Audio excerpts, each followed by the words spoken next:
આવક કે જાતિનો દાખલો કઢાવવાનો હોય અને સરકારી ઓફિસના ધક્કા ખાવાનો વિચાર જ થકવી દે, ખરું ને?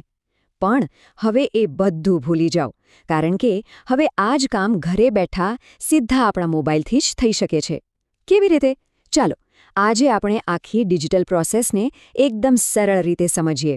અરે યાદ છે ને એ દિવસો, મામલતદાર કચેરીની લાંબી લાઈનો, કલાકો સુધી ઊભા રહેવાનું અને અલગ અલગ બારી પર ધક્કા ખાવાના. એ બધું જાણે ગઈકાલની વાત થઈ ગઈ, કારણ કે હવે ટેકનોલોજીએ આખું ચિત્ર જ બદલી નાખ્યું છે. હવે આ જ કામ આપણા કમ્પ્યુટર કે મોબાઈલ પર આરામથી ચા પીતા પીતા ઘરે બેઠા જ થઈ જાય છે.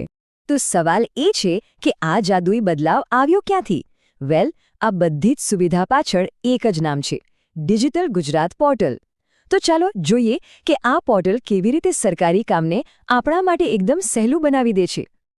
આની સૌથી જોરદાર વાત શું છે ખબર છે? કે કોઈ ફરક નથી પડતો કે આપણે ઘરે છીએ, ઓફિસમાં છીએ કે પછી ગામડે ગયા છીએ. બસ આપણી પાસે એક ઇન્ટરનેટ કનેક્શન હોવું જોઈએ. એમ સમજો કે આપણો મોબાઈલ જ આપણી નાનકડી સરકારી ઓફિસ બની જાય છે. આનાથી વધારે સુવિધા શું હોઈ શકે, બરાબર ને? સારું, તો હવે સીધા કામની વાત પર આવીએ.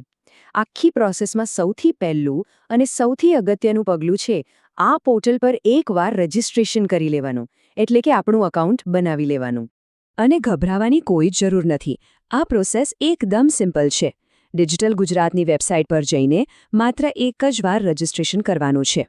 એકવાર એકાઉન્ટ બની ગયું પછી તો બસ મોબાઈલ નંબર અને પાસવર્ડ નાખીને ગમે ત્યારે લોગિન કરી શકાય છે. ઓકે, તો એકાઉન્ટ બની ગયું અને લોગિન પણ કરી લીધું. હવે ખરી પ્રોસેસ શરૂ થાય છે. ચાલો હવે સ્ટેપ બાય સ્ટેપ જોઈએ કે અરજી કરવાની આખી પ્રક્રિયા શું છે. જુઓ, આખી પ્રોસેસને મોટાભાગે આ 5 સરળ સ્ટેપ્સમાં વહેંચી શકાય. સૌથી પહેલાં કયો દાખલો કઢાવવો છે એ સેવા પસંદ કરો. પછી ઓનલાઈન ફોર્મ ભરો. એ પછી જરૂરી ડોક્યુમેન્ટ્સ અપલોડ કરો, નાનકડી ફી ઓનલાઈન ભરો અને છેલ્લે અરજી સબમિટ કરી દો. બસ, હવે આ દરેક સ્ટેપને થોડું ડિટેલમાં સમજીએ. લોગિન કર્યા પછી સ્ક્રીન પર સર્વિસીસ એટલે કે સેવાઓ લખેલું દેખાશે. એના પર ક્લિક કરીને સિટીઝન સર્વિસીસમાં જવાનું. ત્યાં તમને બધા જ સરકારી દાખલાઓનું એક લાંબુ લિસ્ટ મળશે. એમાંથી આપણે ઇન્કમ સર્ટિફિકેટ એટલે કે આવકનો દાખલો અથવા કાસ્ટ સર્ટિફિકેટ એટલે કે જાતિનો દાખલો જે જોઈતો હોય એ સિલેક્ટ કરવાનો છે. હવે આવે છે સૌથી અગત્યનો ભાગ, ફોર્મ ભરવાનું. અહીંયા થોડું ધ્યાન રાખવાનું છે. આપણું નામ, સરનામું, આવકની વિગતો બધું જ એકદમ ચોકસાઈથી ભરવાનું. અને હા, એક બહુ સારી વાત એ છે કે આખું ફોર્મ આપણે ગુજરાતી કે અંગ્રેજી જે ભાષા ફાવે એમાં ભરી શકીએ છીએ. ફોર્મ ભરાઈ જાય એટલે વારો આવે છે ડોક્યુમેન્ટ્સ અપલોડ કરવાનું. આના માટે સ્કેનરની પણ જરૂર નથી. બસ મોબાઈલથી જ ડોક્યુમેન્ટ્સનો એકદમ સ્પષ્ટ ફોટો પાડીને પણ અપલોડ કરી શકાય છે. પછી એક નજીવી ઓનલાઈન ફી ભરીને સબમિટ બટન દબાવી દો. બસ, મોટાભાગનું કામ અહીંયા જ પૂરું. કોઈ પણ અરજી કરતા પહેલાં થોડું હોમવર્ક કરી લઈએ તો કામ ફટાફટ થાય, બરાબર ને? તો ચલો જોઈ લઈએ કે અરજી કરતી વખતે કયા કયા ડોક્યુમેન્ટ્સ હાથ વગા રાખવા પડશે.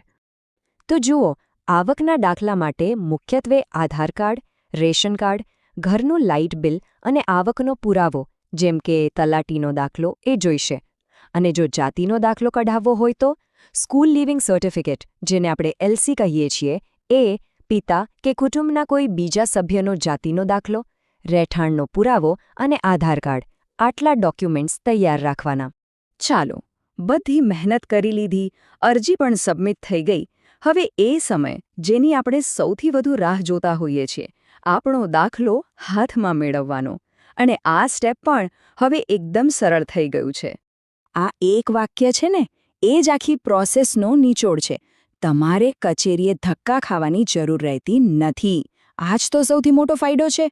ઓફિસના ચક્કર, લાંબી લાઈનો અને સમયનો બગાડ, આ બધામાંથી મુક્તિ. આપણો કિંમતી સમય અને શક્તિ બંને બચે છે. જેવી આપણી અરજી ઓફિસમાં મંજૂર થશે કે તરત જ આપણને જાણ કરવામાં આવશે. એ પછી આપણે ગમે ત્યારે ડિજિટલ ગુજરાત પોર્ટલ પર લોગિન કરીને આપણો ડિજિટલ સહીવાળો એકદમ ઓફિશિયલ દાખલો ડાઉનલોડ કરી શકીએ છીએ. કોઈ ધક્કા નહીં, કોઈ રાહ નહીં. તો જોયું ને, ટેકનોલોજી કેવી રીતે સરકારી કામકાજને આપણા માટે સરળ બનાવી રહી છે. હવે જતાં જતાં એક સવાલ: આવક અને જાતિના દાખલા સિવાય બીજી એવી કઈ સરકારી સેવાઓ છે જે ઓનલાઈન થવાથી આપણા બધાનું જીવન હજુ પણ વધુ સરળ બની શકે છે? આના પર વિચારવા જેવું ખરું.